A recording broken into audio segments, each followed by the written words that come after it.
Nuestro primer invitado de la noche es don Óscar Acosta. Don Óscar, bienvenido. Un gusto estar aquí, Santiago. Gracias por la invitación. Esperamos poder aportar algo a este tema. Óscar, Fonacide es básicamente un recurso blindado para que en cierto porcentaje se utilice única, pura y exclusivamente en educación. Algo que no tenía antecedentes prácticamente en nuestro país. ¿Cómo se concibió esto de Fonacide? Bueno, en tren de precisión, Fonacide parece ser para la opinión pública solamente recursos destinados a la educación y no es así.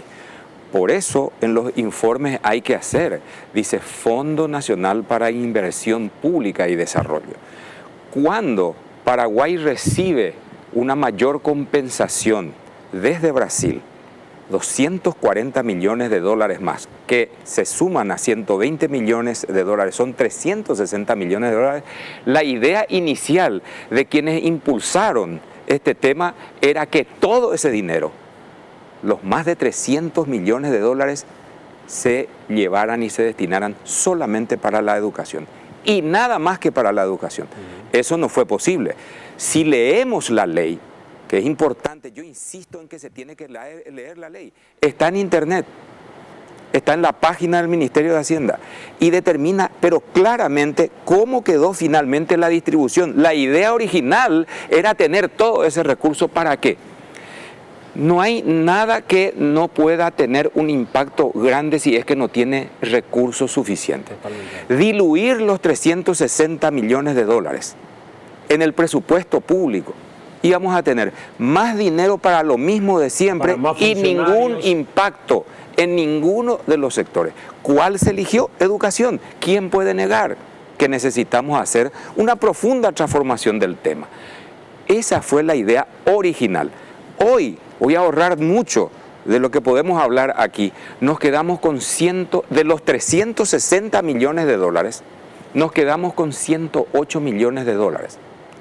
En la distribución, la ley establece claramente, y Guillermo hacía referencia, y creo que Quique también, a porcentajes cuya responsabilidad está en el poder central. Y en el caso de Fonacide, es igual a 28%, intendentes y gobernadores, ellos son sus responsables. Permitime hacer esa aclaración porque mucha gente derivó en los que impulsamos el blindaje del 30%, es decir, del 108%, todo Fonacide, y no es así. Nosotros los que teníamos y quedamos finalmente con esa suma era que vía fiducia, por ese sistema, con un consejo que encabeza el ministro de Hacienda, la ministra de Educación y Cultura, el secretario técnico de Planificación, ellos son las cabezas de ese consejo que maneja la fiducia y en donde los recursos están galvanizados. ¿Qué quiere decir? Que si no se utiliza este año, va a permanecer el año que viene para ese mismo propósito.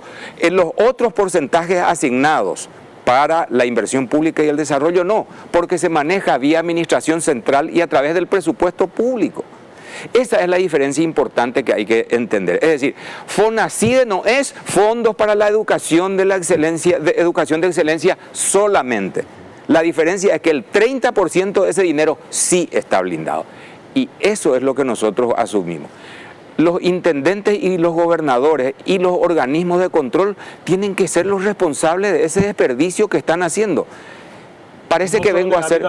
Pero por favor, y el doctor Casañas Levy que está aquí lo va a decir, no podemos estar legislando para cada proyecto una figura penal. Entonces, ¿para qué tenemos código penal?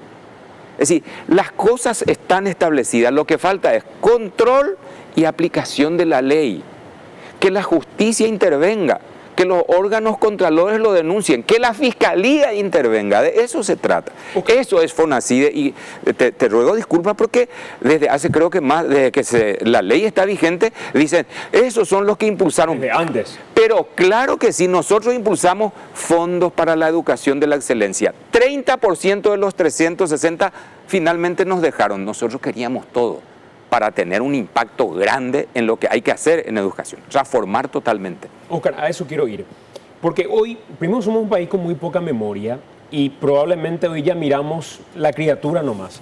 Pero ¿cómo fue parir esta ley? Porque hubo un lobby tremendo, hubo que explicar, volver a explicar, recortes de por medio, hubo una gestión importante como para hacerle entender a cierta clase que maneja la política en nuestro país, señores, esto es necesario que destinemos a educación. Hablo de ese porcentaje en particular de educación. Bueno, en realidad el compañero Luis Vareiro, junto a otros periodistas como Carlos Peralta, muchos fueron invitados, junto a Manuel Ferreira, un consultor que resultó ser después ministro de Hacienda, nada más y nada menos, habiendo sido uno de los que habló del tema, más el doctor Carlos Merzán, conocido, ¿verdad? Tributarista, es un hombre que conoce mucho de este tema. Hablaron de la posibilidad de hacer esto y cómo podíamos asegurar que esos recursos efectivamente se aplicaran a la educación y todo el proceso que necesitamos para tener realmente un vuelco importante, impactante. Porque de lo contrario, darle un poquito, un porcentaje a cada uno no tiene impacto. Se necesita en salud pública. Ya los otros días vi que creo que Blanca Ovelar propuso también blindar recursos para la salud pública. Y así parece que vamos a tener que hacer, porque de lo contrario todos están pendientes y cuadriculando qué porcentaje nos va a tocar a nosotros y a nuestros operadores. Y si hay algo en el que se pueden poner de acuerdo nuestros partidos políticos, es en la distribución de esos recursos. No todos probablemente, pero sí estaba a disposición. ¿Qué es lo que hicimos nosotros? Los metidos que fuimos a decirle, no, esto vamos a guardar y no se va a tocar. Dijeron que no, por supuesto, nosotros pedimos los 360, Santiago.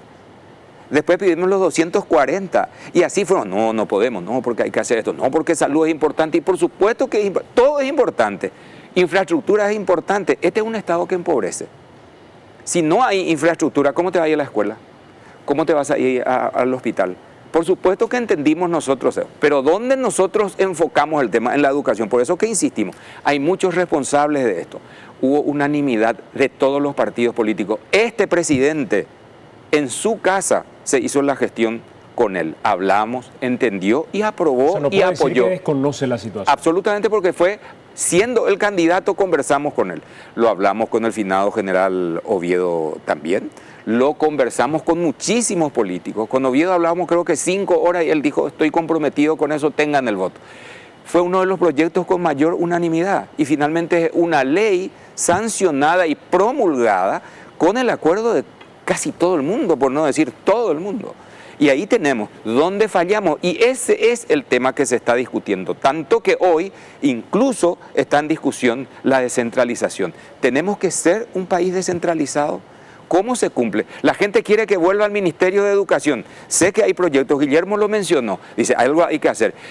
Y ¿sabes qué? Sería una sanción para los intendentes, más a los intendentes que los gobernadores, que le expliquen a su gente por qué, pudiendo manejar ellos en sus respectivos, entre comillas, feudos, no lo hacen.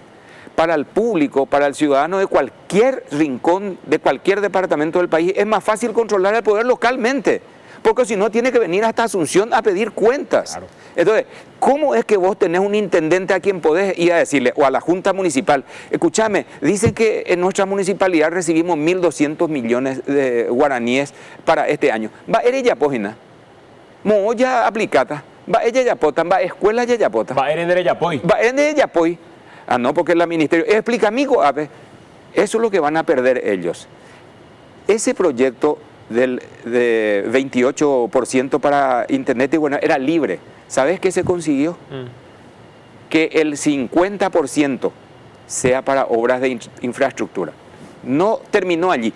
30% más para merienda y almuerzo escolar. Es decir, 80% del 28% se les obligó a que usen en infraestructura y en merienda escolar. Solamente para convertir esto en una cuestión didáctica, estos son los porcentajes de cómo quedó finalmente la distribución. Ahí tienen ustedes, sí señor. Un 30% de Fondo para la Excelencia. Blindados. Para educación e investigación. Sí. 28% Tesoro Público para inversión en infraestructura. Responsable, Administración Central. Totalmente. Señor.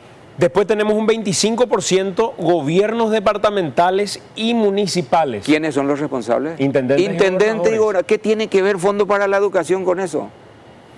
Luego tenemos el 7% de capitalización de la AFD. Claro. Y tenemos un porcentaje del 10% para Fondo Nacional para la Salud. Correcto, ese es el cuadro que la gente tiene que tener en cuenta. Ahí está la aplicación, la distribución y sus responsables.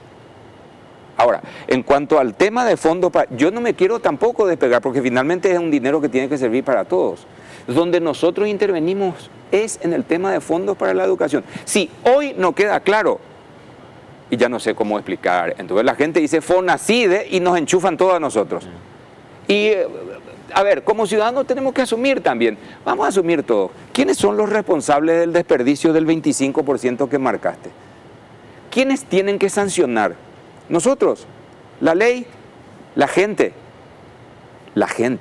Con sus votos. Pero por favor, si la justicia no alcanza a los que malversan, desvían por no dar otra figura,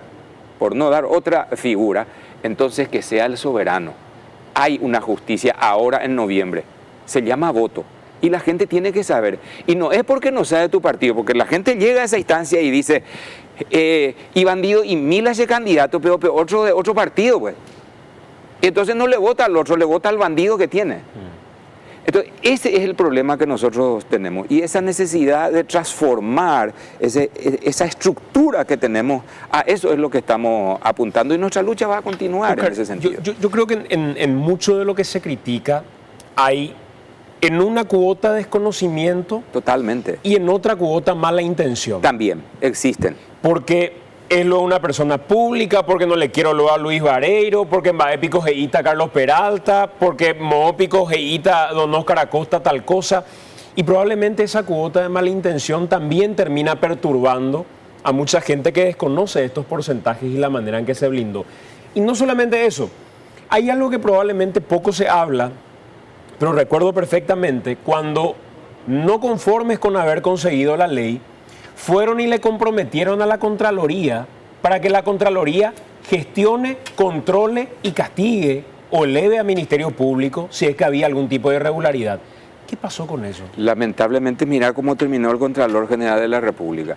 Y más que el Contralor General de la República, el organismo, la institución, después de todo este descalabro que estamos viendo que ocurría y que hay que evitar. Por eso es una delicada tarea la asignación de un nuevo Contralor General de la República, sin que sea de nuevo otra vez un coto político, partidario. Tiene que ser un coto político, pero política de Estado. Entonces, nosotros queremos manejar un concepto importante sobre la política. Queremos que sea un político, pero un político despojado de sectarismo y que no esté solamente para controlar a los otros y no a los suyos. De eso pues se trata. Y es cierto, ese compromiso quedó allí, pero vaya, ¿qué confianza podés tener después de todo lo que viste? Lamentablemente, como dice un amigo común nuestro, estamos en un país en donde la cultura de la sospecha es así. Hoy una mujer me dijo, si es cierto que yo recibo 35 millones de guaraníes al mes como compensación por haber apoyado Fonacide que usan los intendentes y los gobernadores. ¿Qué tengo que ver yo con eso? Otros dijeron que pusimos la iluminación de mi querido Club Sol de América en Villa Lisa como parte de algún tipo. De la plata de Fonacide. Otros dijeron que estábamos manejando un negocio con el dueño de mi empresa para que éste pudiera venderle al Estado las computadoras que se iban a utilizar. Cuando que el tema de las computadoras hoy es un momento en donde hay que hacer todo un análisis de nuevo de cuál es la fórmula que va a funcionar. Entregándole a los niños una computadora en ciudades donde no tienen internet, donde ahora están discutiendo si cómo se va a distribuir 4G, donde no hay posibilidad de utilizar la tecnología. ¿De qué le sirve que le entregue el aparato y no tiene la tecnología para utilizar? Todo eso hay que seguir discutiendo. Por eso es importante y este momento para aprovechar también. Yo no le voy a quitar la responsabilidad a mi tarea como hombre público de controlar ese porcentaje que vos estás remarcando allí y quiénes son sus responsables. Aún el presidente de la República, los intendentes, los gobernadores, el ministro de Salud, la AFD y todas las figuras que están allí. Y la gente tiene que, como bien dijiste, por favor lean lo que dice la ley. Fácil es, ¿verdad? Entonces, dice, son cómplices ustedes de este despilfarro. Y a lo mejor, ¿sabes por qué? Porque no accionamos. Tendríamos que comenzar a accionar contra los que desvían y malversan estos fondos y asumir querellas particulares contra esos que hoy vienen y se te presentan como blanca palomita. Te voy a dar un caso. Podés llamarle al director de contrataciones públicas, Sebastián Llure, Sí, el intendente de esta ciudad. de Lambaré. Un solo papel, uno, presentó acerca de las obras del SIC. Un papel. Él lo dijo. Y esta no es una conspiración contra Cárdenas. No es una campaña política y de un sector de periodistas que no queremos que él sea el candidato. El problema de la candidatura es de su partido y de los que les eligieron para que él sea el intendente, el candidato a intendente acá. Ese es el problema de su partido y de sus correligionarios, no de nosotros. Él lo dijo. El director de contratación, yo le pregunté y le dije, contratación directa, sí, pero la contratación directa no es así nomás que vos decís, no hay que rendir cuenta. Hay que rendir cuenta y no lo hace. Hapeapio conspiración. Y como él, muchos otros. Hubo un intendente que dijo, ya arecó la plata. Jamobio arecó banco. Jamba erebio, porque de Iguaimba ya hay puruta. Sí, es cierto. Un secretario de la Intendencia de Salto del Guairá, enojado, le dijo a un periodista, pero ahora para llegar la pende plata, todo un ministerio, ahora espera ir la pende fonacide, güey. Lleven y que el ministerio maneje. ¿Te imaginas lo que los votan para que ellos sean los gobernantes de la descentralización soñada por todo el mundo en sus pueblos, en sus comunidades y en sus departamentos? Ellos son. La figura de la descentralización es constitucional. Si ellos son los que tienen que impulsar, mira el fracaso que va a seguir siendo. Hoy un artículo ya habló de eso. Entonces, mucha gente dice, ¿qué vamos a hacer con la descentralización? Reformar, centralizar todo de nuevo. Eso es lo que les gusta. Óscar, sumale dentro de lo que se consiguió con Fonacide, que te da la posibilidad hoy, y todos por lo menos sabemos, porque de eso estamos hablando, que un baño con las mismas características no te puede costar en Asunción algo y en Fernando de la Mora otro monto. Y esos son montos que todos hoy manejan. Hay protocolos que establecen los parámetros. Hay directores de colegio que hoy van a estar acá con nosotros que le reclamaron a su intendente y antes no se tenían elementos como para reclamar esas cosas porque desconocían. Hoy están obligados a rendir X porcentaje utilizando en esto o en esto y otra vez estamos apuntando a la ley y no a su aplicación. Por eso digo, no es la ley el problema. El problema es los que administran la cosa pública. Y los que no castigan. Y los que nos castigan. Yo voy a escuchar atentamente lo que dice el abogado, el doctor Casañas Levy, porque él conoce este tema, fue un candidato a ministro de la Corte, nada más y nada menos, y dice, no podemos estar legislando en cada ley un apartado diciendo que si las figuras existen, la malversación, el desvío, el robo, todo eso está, hay que castigar nomás, no se animan. Que se animen y vamos a tener candidatos presos, probablemente, ¿verdad? Pero además la sanción social, cuando no alcanza la justicia, hay sanción social. Y la primera sanción social se puede dar antes de fin de año, contra todos los que hicieron y los que están propiciando este desastre que se está haciendo. Y eso se llama votos. Y la gente sabe cómo se usa. Ahora, que no use, porque andas ahí, voy partido igual a otro candidato, porque ese partido, o porque en el fondo realmente también se beneficia del desvío y de la malversación, yo voy a entender porque no es un proceso fácil. Hay mucha gente, el Mariano Roque Alonso, salieron a la calle a escracharle a los que reclamaban transparencia. Sí. Los candidatos, los partidarios del que ahora es candidato Mariano Roque Alonso, enfrentando a ciudadanos. Esos que salieron a escracharle a los que pedían transparencia, de alguna manera estaban ligadas con la administración y algún interés tienen en seguir figurando en sus planillas, no sé haciendo qué cosas, pero esa es la verdad. Y entonces contra ese tipo de cosas estamos dispuestos a continuar. Y eso es demasiado importante. Ya se suma con nosotros también el doctor José Casañas Levy. ¿Qué tal, doctor? ¿Cómo estás? Muy buenas noches, gracias Santiago por la invitación. La corbata azul es por el 18 de octubre. Así mismo, por eso es. Ahí así está. mismo. Muy bien. Enrique Dávalos tiene detalles que tienen que ver con la rendición de Fonacide precisamente. Enrique, vamos con vos. Gracias, Santiago. Y vamos a hablar de porcentajes y de cómo ejecutaron algunos su parte de Fonacide, su porcentaje. Esta es la torta que veíamos anteriormente de cómo se distribuyen los fondos de Fonacide. Y hay que decir, para sumar al debate que tenían ustedes, que ese 30%, por ejemplo, que va para la excelencia de la educación y la investigación, es básicamente un 80% del texto de la ley. Yo por eso siempre digo que corresponde leer la ley porque es una ley demasiado sencilla. Debe tener unas 15 páginas y 10 páginas se le debe dedicar a este 30% de tan específico que es. Sin embargo, respecto a ese 28% que va al Tesoro Público para inversión en infraestructura, no dice absolutamente nada. Es una plata que va al Tesoro y ahí se distribuye como quiere. Y ya hemos visto en un programa anterior que el Ejecutivo gastó, por ejemplo, de esa plata, más de 5 millones de dólares en la compra de armas. Respecto a lo que dicen, ese 25% que va a gobiernos departamentales y municipales, sí dice algunas cuestiones que también ya estuvieron comentando ustedes. Por ejemplo, lo que vamos a ver en la siguiente placa, la distribución de ese porcentaje. Dice que por lo menos 50% deberá destinarse al financiamiento de proyectos en infraestructura, en educación consistentes en construcción, remodelación, mantenimiento y equipamiento de centros educativos. Y el 30% va al financiamiento de almuerzo escolar, beneficiando a niños y niñas de educación inicial y educación escolar básica de instituciones del sector inicial, ubicados en contextos vulnerables. Es todo lo que dice respecto a quienes tienen que recibir esta ayuda, y es de esto lo que se pierden cuando hay un despilfarro en esa plata que va al 25%. Hasta el 12 de octubre, hasta ahora, digamos, lo último que se hizo en materia de Contraloría, el último corte de Contraloría nos dice que en total 136 municipios presentaron sus rendiciones. 136, 113 todavía no han presentado las rendiciones de cuentas, lo que corresponde a FONACIDE. Recordemos que una de las sanciones para los que no presentan es dejar de recibir el año siguiente. Por lo tanto, imaginamos que varios que están pugnando por elecciones van a esperar un mes más, y si no ganan las elecciones ya no van a tener por qué presentar y le van a dejar la carga a la administración siguiente.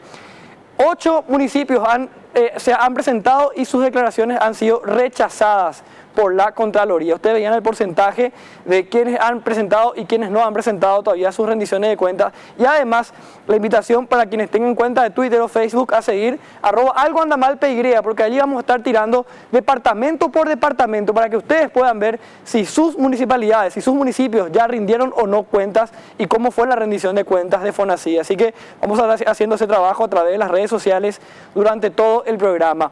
Vamos a entrar ahora en 2 municipios en particular. Vamos primero a Asunción, en lo que tiene que ver con la rendición de cuentas. ¿Qué pasó con Asunción? Y en este periodo que informa la Contraloría, en el periodo 2013, dice que ha recibido más de 14.000 millones de guaraníes en concepto de FONACIDE, el municipio de Asunción. Sin embargo, en la parte de la rendición de cuentas, dice que la municipalidad presentó su ejecución presupuestaria con el objeto de gasto sin movimiento. Es decir, Asunción no ejecutó ni un guaraní de su plata de FONACIDE en todo el año 2013. Enrique, en eso quiero ser un poco preciso. Sí, señor. ¿Lo decimos nosotros o lo dice la Contraloría? Esto es un informe de Contraloría que está hasta ahora en su sitio web. Que quede claro nomás. El informe de Contraloría además agrega lo siguiente, que si esa plata todavía no se ejecutó efectivamente en todo el año, 865 millones de guaraníes le pudo haber generado en intereses haber mantenido esa plata sin utilizar a la municipalidad de Asunción. Es un cálculo que también hace el informe de Contraloría. Recordemos que durante el año se hizo un cuestionamiento a la municipalidad de Asunción de qué pasó con esa plata, si efectivamente se dejó que genere intereses, que genere ganancias, cosa que no está prevista según la ley de FONACIDE. Y la explicación que se había dado es que hubo demasiada burocracia para la ejecución y que finalmente sí se ejecutó, pero Contraloría no muestra parte de la ejecución, que tomaban 4 meses en licitaciones, 3 meses en que aprueben los concejales. Sin embargo, es uno de los pocos municipios que tiene sin movimiento. Otros municipios sí rindieron y sí se hizo informes en Contraloría respecto a su rendición. Enrique, otra acotación. En reiteradas ocasiones hemos invitado al intendente en su momento de Asunción, Arnaldo Samaniego, a este programa para que dé explicaciones. No aceptó. La semana pasada le invitamos para que venga a un debate. Nos dijo que tenía toda la semana llena la agenda. Le dijimos, elegí un día de la próxima semana, el que sea, a la hora que sea. Si querés grabamos, si querés lo hacemos en vivo, lo seguimos esperando. Salvo que definitivamente lo que no quieras dar explicaciones. Así es. Además pudimos ver el archivo de cómo fue el momento en el que se le preguntó a Samaniego sobre esta ejecución. Él había respondido, no, sí presentamos, la Contraloría miente. Fuimos de vuelta con un equipo de Canal 13 hasta Contraloría, le preguntamos, ¿qué pasó? No. está sin movimientos y así se mantiene. Inclusive los informes que están en el sitio web de la Contraloría tienen ellos como una especie de derecho a réplica y permiten respuestas de los municipios. La Municipalidad de Asunción, sin embargo, ni siquiera respondió a este sin movimiento que había decretado la Contraloría y que está hasta ahora en el informe oficial de Contraloría sobre la ejecución de FONACIDE en el año 2013. Tanta burocracia pudo también haber permitido generar intereses. Decimos, a lo mejor se ejecutó finalmente a fin de año, como fue la explicación que se dio en algunos medios, pero igual el periodo sin haberse ejecutado es un periodo dormido, que sí pudo haber generado intereses. Estamos hablando, en un año, más de 800 millones de guaraníes que pudo haber conseguido en intereses la Municipalidad de Asunción por no haber utilizado esta plata. Vamos a la Municipalidad de Lambaré, porque en Contraloría también hay un informe sobre lo que se gastó en la Municipalidad de Lambaré.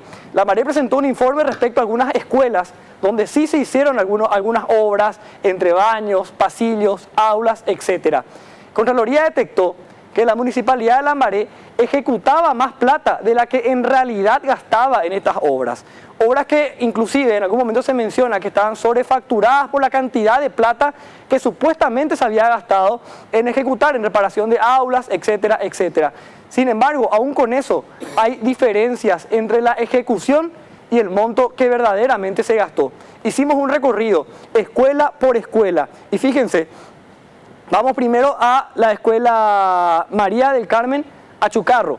Podemos pasar primero a la primera escuela en la que tuvimos también para hacer este recorrido. Ahí está, María del Carmen Achucarro. Y fíjense en la diferencia entre lo que se ejecutó y lo que realmente se gastó, 11.415.000 guaraníes. Que no tiene sentido. Se decía, por ejemplo, reparación de tal parte del techo, 30 millones. En realidad lo ejecutado fue menos, fue de 20 millones. Estoy poniendo un simple ejemplo, eso está absolutamente público, está en la página de Contraloría.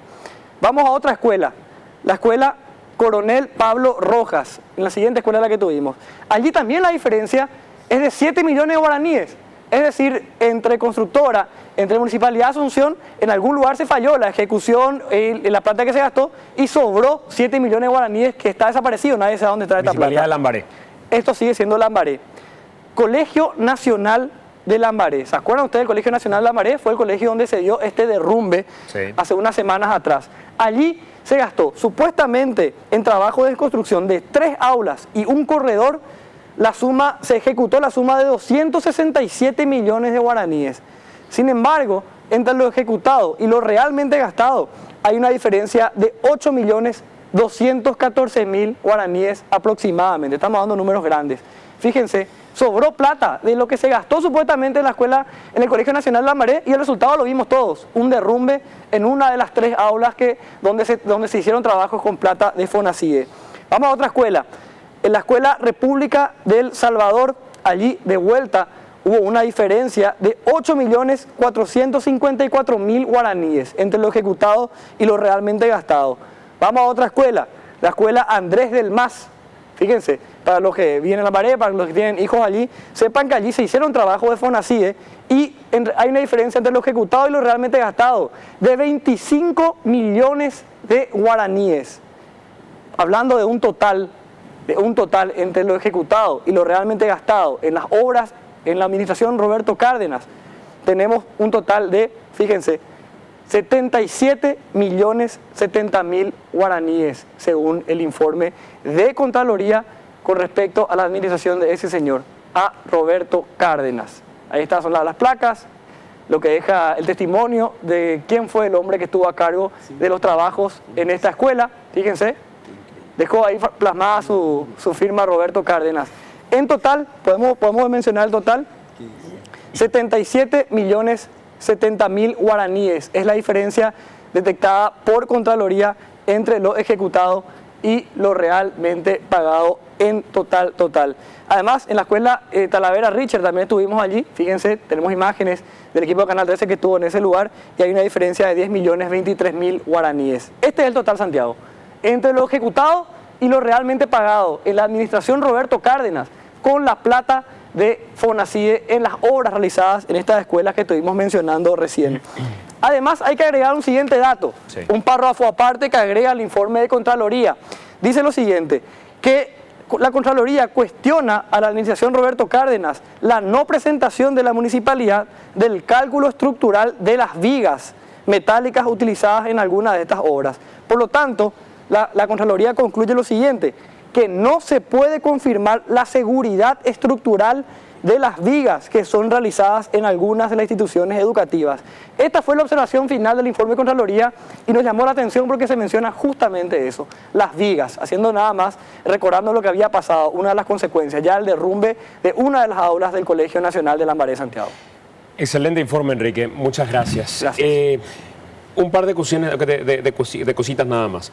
Lo primero, creo que nunca en la historia hemos tenido tantos elementos de manera pública para analizar la gestión de los intendentes o para analizar la gestión de los gobernadores. En breve ya ustedes van a tener en la cuenta de Twitter de AAM, en @algoandamalpi, departamento por departamento, para que cada uno de ustedes pueda saber qué hizo su intendente con la plata que recibió. Y me parece que es una cuestión elemental como para decir, tenemos herramientas para criticar gestión o para ir a votar de tal o cual manera.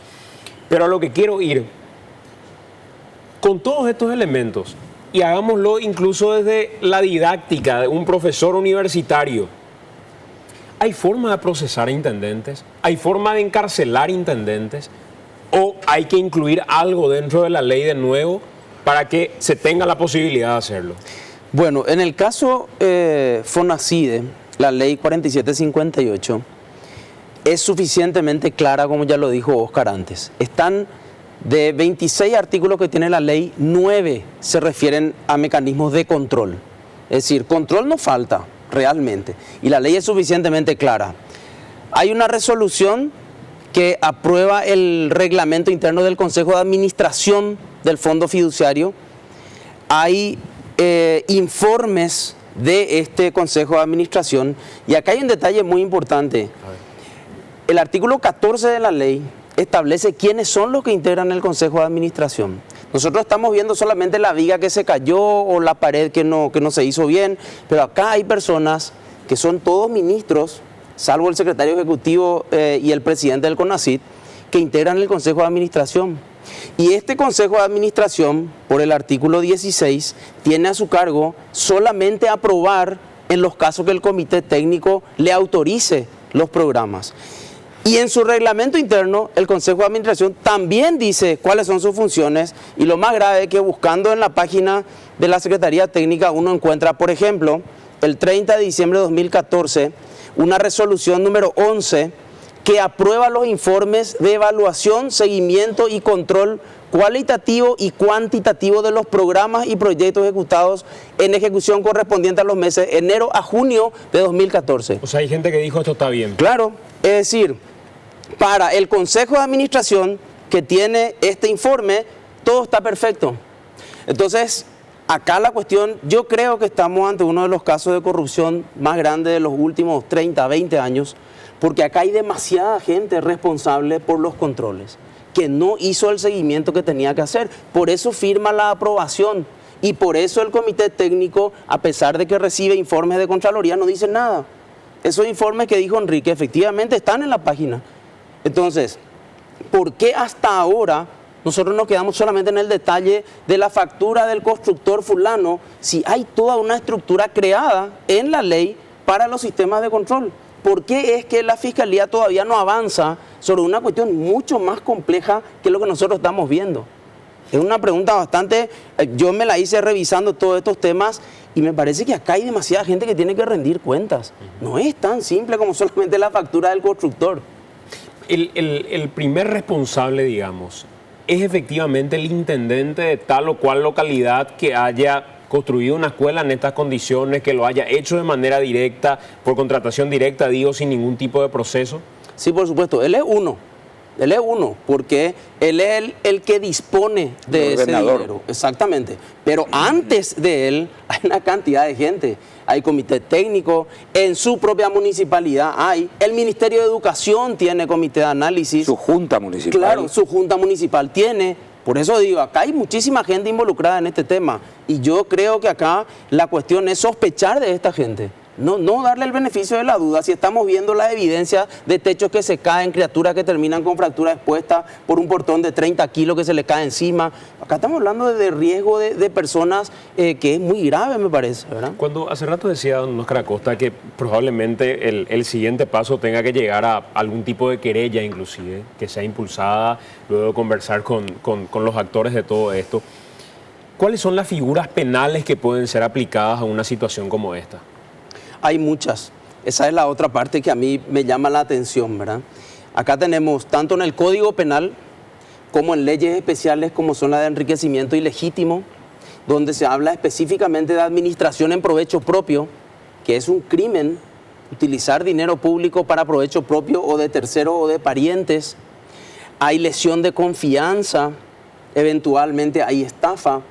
Acá estamos hablando de un panorama gravísimo, ¿verdad? Y repito, lo que yo veo por lo menos del avance en la investigación y la perspectiva que se ve es súper limitada. Supongo y entiendo, y ahí yo sí le haría una crítica a la ley, ya que el presidente está preocupado por esto, yo diría el artículo 14 hay que revisar. El Consejo de Administración no puede estar integrado por ministros, porque el ministro no tiene ni el tiempo ni la capacidad de control. A su vez requiere de otra gente. Entonces, aunque ellos estén en el Consejo de Administración, seguramente cuando se les convoca a la Fiscalía van a decir, no, pero yo me iba y firmaba el acta. Acá realmente son otros los que hacen la revisión. Ese tal vez es un tema que seguramente hay que mejorar un poquito en cuanto a darle efectivamente a las personas que van a hacer ese control. Insisto, Oscar, en esto. ¿Ignorancia o mala fe cuando hay tantos elementos y otra vez se le culpa a la ley? Yo creo que también falta lo que dice el doctor Casañas Levy.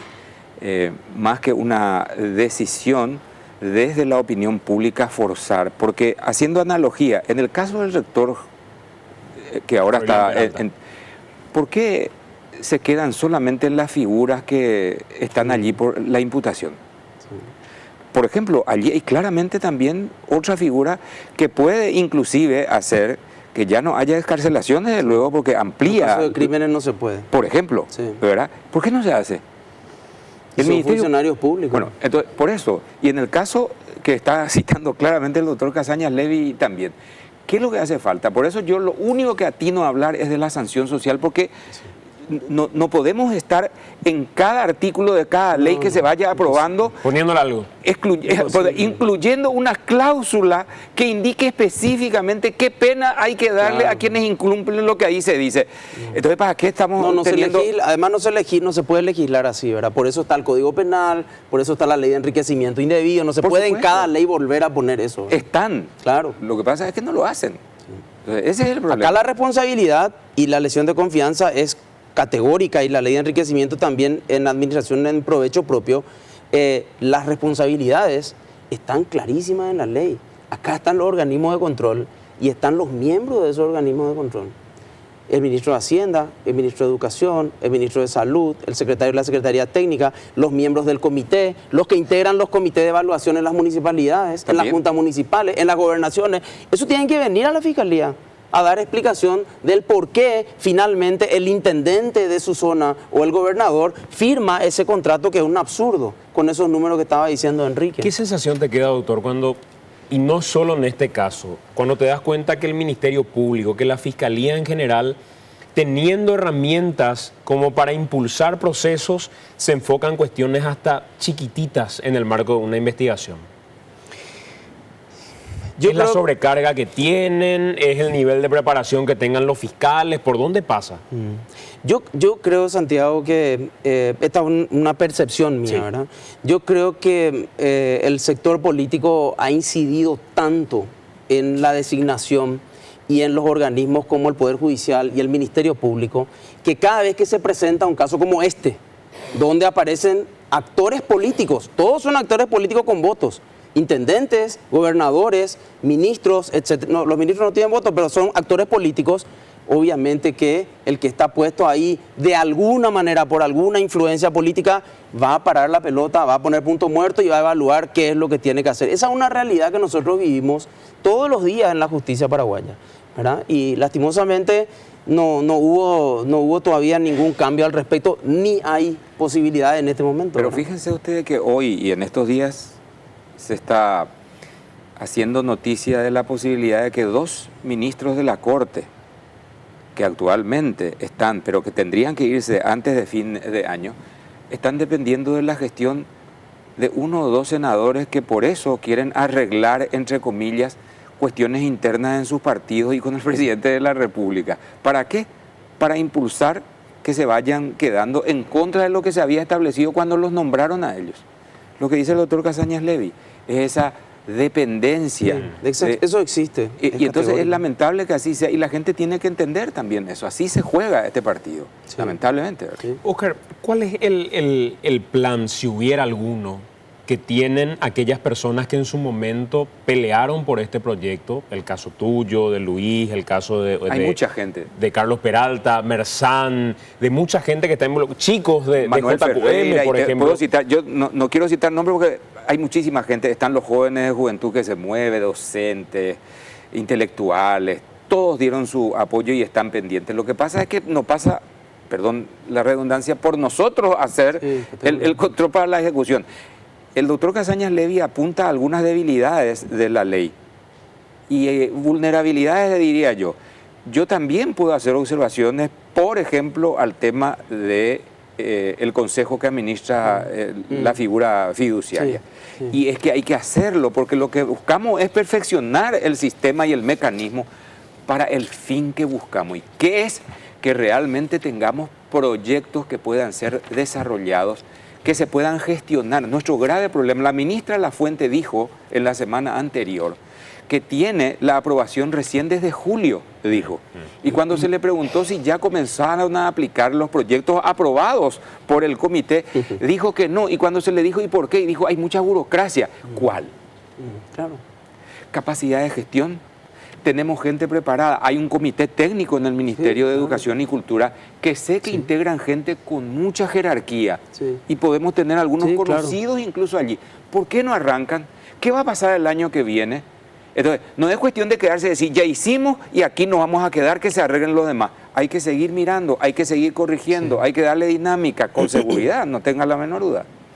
Bueno, Óscar, te agradezco mucho por estar con nosotros. Me parece que sirvió como para aclarar primeramente lo que tiene que ver con la concepción de la ley, con la aplicación de la ley y con los responsables de la ejecución de lo que dice finalmente la ley. Y sobre todo me parece que es importante el aportar información a la gente en general. Totalmente, y que cada uno asuma lo suyo. Yo si tengo un error y el equipo que integro tiene un error, lo vamos a asumir y tenemos la obligación de corregir, si así fuere. Y cuando se quede demostrado, cuando se trate de aplicar la ley y no se pueda hacer, asumamos y nos volquemos de nuevo a hacer las modificaciones que hay que hacer. Pero mientras tanto, ¿quiénes son los responsables? El doctor Casañas Levy es categórico. Aquí hay una verdadera cadena y esa cadena no se va a romper hasta tanto no tengamos lo que ya dije, como los estudiantes, una insurrección civil en contra de estas cosas y de quien sea. El presidente de la República, el Congreso, el Poder Judicial, hay que tener insurrección general para corregir las cosas. De lo contrario, vamos a seguir trancados y en manos de unas pocas personas que deciden todo y que admiten y toleran estas cosas. 22:12 minutos. ¿Qué mejor que hablar con los directores de colegios, de escuelas, para saber cuál es el dinero que ellos reciben o cuáles son las obras que sus escuelas hicieron a partir del dinero destinado, si hubo algún dinero destinado por parte de sus municipios? La escuela Bernardo Campos es de la ciudad de Lambaré y nos acompaña el director de dicha escuela, el profesor Gerardo Campos. Profesor, ¿cómo estás? Bienvenido. Buenas noches, Santiago. Muchas gracias por la invitación. ¿Cuál es la situación de la escuela Bernardo Campos? La situación de la escuela Bernardo Campos empezó el 26 de febrero con una petición a la municipalidad para la reparación y equipamiento de 2 baños. Sí. Según mi nota, que está fechado ese día, que fue presentado a la municipalidad el 28 de febrero del 2013 a las 11:50. Mi número de expediente es 1976. Sí. Hubo otro pedido también, que era la construcción de un tinglado, que se pasó por alto porque la necesidad en esa época era construcción de aulas y reparación de baños.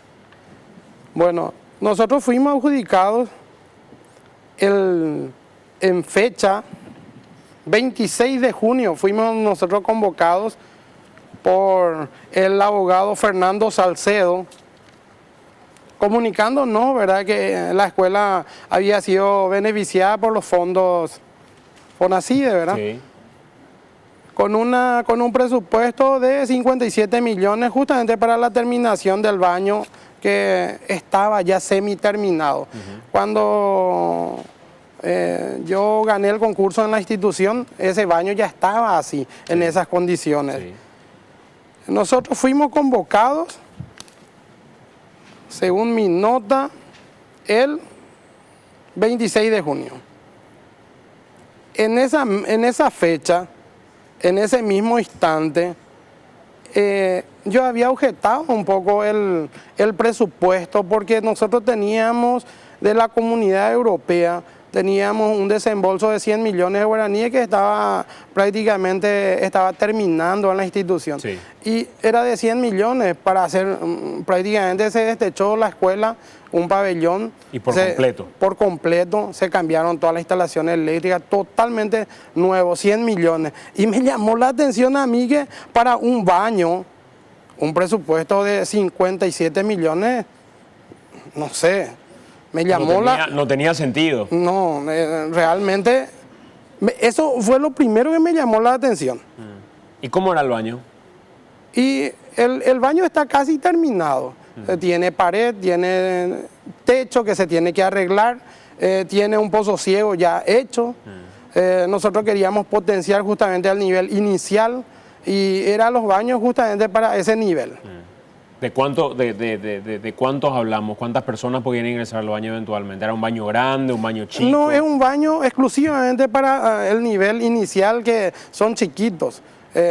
Porque ellos necesitan un espacio especial. Ellos no tienen contacto con los demás. O sea, no era baño con duchas, con... No, nada que ver. Eran dos water y nada más. Bueno, me llamó la atención eso y después el contrato. ¿Qué decía el contrato? Yo no sé si el mismo contrato fue lo que los compañeros firmaron, pero en el contrato decía en una de las partes que yo era el responsable de la construcción y que yo que yo hice el concurso de precios y no era así. Nosotros teníamos ya todo un combo. Eso ya venía todo en un combo. Nosotros solamente lo que hacíamos era firmar. Pero sin embargo en el contrato enviado por la municipalidad, sí, ¿le hacía responsable a ustedes? Sí, inclusive este señor Salcedo, Fernando Salcedo, que era el director administrativo, yo le dije si no podíamos sacar una copia y llevar para un poco socializar, porque queríamos saber realmente el alcance y la responsabilidad, claro, y la responsabilidad que iba a caer sobre mí, sí, como director. Y no, él no permitió, inclusive eso me extrañó porque era un documento público, eso me llamó la atención también. Y bueno, después de eso, yo, en honor a la verdad, con mi presidente de mi comisión, fuimos a conversar con el señor Cárdenas. Nos recibió, conversamos, le expliqué yo la situación de la escuela y él manifestó que no se preocupe, director, que vamos a buscarle una solución. Después de una semana por ahí, el director de Cultura viene a mi institución, me dice: Gerardo, yo tengo la orden del señor intendente de solucionar el problema de Bernardo Campos. Me fui, hablé otra vez con este Salcedo y me dio la planilla de cómputo de presupuesto que tenía que tener, me dio algunos requisitos que la empresa constructora debía de tener y bueno, yo eso presenté todo acá, yo tengo copia inclusive de eso, están con sus respectivos con su cédula tributaria, está prácticamente todo está. Tengo totalmente, y ellos tienen también. Y acá está su O planilla. sea, ustedes lo único que tenían que hacer era un proyecto terminado con la gente que iba a ejecutar, con las responsabilidades de cada uno, con el monto, pero ustedes haciéndose responsables de ese contrato. Sí, así mismo. Y acá yo tengo la planilla de cómputo y de presupuesto. Yo me acuerdo que Salcedo me desafió, me dijo, director, ne terminamos, ahí la nebaño, la plata upeares, dice. Y le dije que yo no era que iba a construir el baño. Acá está una empresa constructora y 3 presupuestos presentes. El más caro era de 22 millones de guaraníes. O sea, no había forma que ese No, baño cueste no. 50 y pico millones de guaraníes. Bueno, yo no sé qué tipo de... Porque la planilla de cómputo que ellos me facilitaron está acá. Y no era un baño, digamos, el propuesto con 16 millones de mala calidad. Y la verdad que... Con materiales de mala calidad. Y la verdad que eso por lo menos dentro de lo que está dentro de la planilla de cómputo, no sabría decirte, pero me llamó la atención. Y inclusive me acuerdo que en ese momento el señor Salcedo le llamó al arquitecto Miguel Ángel Mendilleri, me parece que era, y le dijo que había un director que no está conforme con el presupuesto. Y si no está conforme, hay demasiado muchas instituciones que necesitan. De ese momento yo soy tachado de director problemático. ¿Por qué? Por defender lo que yo creía lo correcto. Y como era un monto destinado a mi institución, a la Escuela Doctor Bernardo Campos, entonces creíamos que íbamos a poder utilizar todo eso. Pero grande fue nuestra sorpresa después de que nadie ya nos dio pelota, ¿verdad? Inclusive, te digo más todavía, porque tengo por nota acá, que el concejal Epifanio Martínez le había manifestado a una de mis profesoras, Leónida Vareiro, que el director no quiso más el dinero. No, a mí nunca más me llamaron. Inclusive yo tengo nota pidiendo saber qué se hizo con ese dinero destinado a la institución. Tenemos algunos contratos precisamente a los que accedimos. Quiero aclarar también esto. Tenemos una lista de directores de colegio que fueron invitados para la edición de hoy de AAM. Todos colorados, todos ellos dijeron que iban a estar hoy en el programa. Al final, llegó el día del programa, desde el mediodía el equipo de producción empezó a llamar a cada uno de ellos para reconfirmar su venida y todos tienen el celular apagado. Todos. Absolutamente todos tienen su celular apagado. Eso quiero dejar en claro, porque repito, la producción lo que siempre hace es buscar a los protagonistas, buscar a la gente que pueda hablar con mayor propiedad de todo. Invitamos a los directores de las demás instituciones educativas de Lambaré, se comprometieron estos a venir y quién sabe qué pasó por el camino, que al final del día de hoy toditos apagaron su teléfono celular. Menos el profesor problemático, que es como le presentaron al profesor Gerardo Campos. Vamos con Guille. Gracias, Santi. Bueno, y vamos a repasar, vamos a hacerlo de forma bien casera, estos contratos de una de las escuelas de Lambaré. Estos son los contratos que esta escuela firmó con la Municipalidad de Lambaré, Santi, audiencia. Y vamos a ver quién es la directora que estuvo invitada para este programa y que no quiso asistir. Estos son los contratos, tres contratos que forman parte de una sola obra para reparar parte de una escuela para acondicionar. Específicamente la escuela es Santi Pedro Escalada de Lambaré. Bueno, ¿en qué consistía la obra? Solicita la colaboración de la municipalidad para el acondicionamiento y reparación, construcción de baños sexados y pedido presentado para la coordinadora departamental de supervisiones educativas del departamento central. Bueno, reitero la obra en sí, construcción de baños sexados y acondicionamiento de algunas partes de la escuela. 182 millones de guaraníes, 182 millones 700 mil para ser exactos, es lo que iba a alcanzar esta obra. Y para que se den cuenta, un detalle no menor y que es una muestra de cómo se maneja el dinero de FONACIDE. Fíjense, la resolución del MEC es esta, número 16322. 73 millones 80 mil guaraníes, que corresponde al 40% de la obra. Este es el monto que corresponde al 40% y que fue entregado en esta parte. La directora afirma acá Claudia María Añasco Durez es la directora, firma este contrato y acá también en esta parte se puede ver no solamente la firma, sino que además la orden de pago, donde también firma la directora, porque también, Santi, audiencia, se habla mucho de cuál es la responsabilidad o no y si sabían o no de cómo se estaba manejando el dinero la directora. Acá está la empresa, la firma también de la empresa, la firma de la directora con su sello de la escuela también. Y sigue. Todo firmado y todo bien controlado por la directora. Les decía, 73.080.000 guaraníes, el 40%. Vayan sumando los porcentajes. Otra parte del contrato, la misma resolución del MEC 16322/2010, 54.810.000 guaraníes que corresponde al 70%. ¿Cuánto ya suman ahí? 40% era el anterior. Más 70, 110% ya.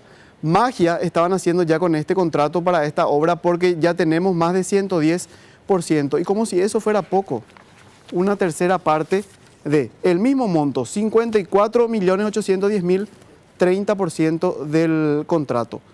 Es un contrato de 182.700.000 guaraníes entre la Municipalidad de Lambaré y la directora de esta escuela, Claudia María Añasco Durez, 182.700.000 guaraníes, un contrato, Santi, audiencia de 140%.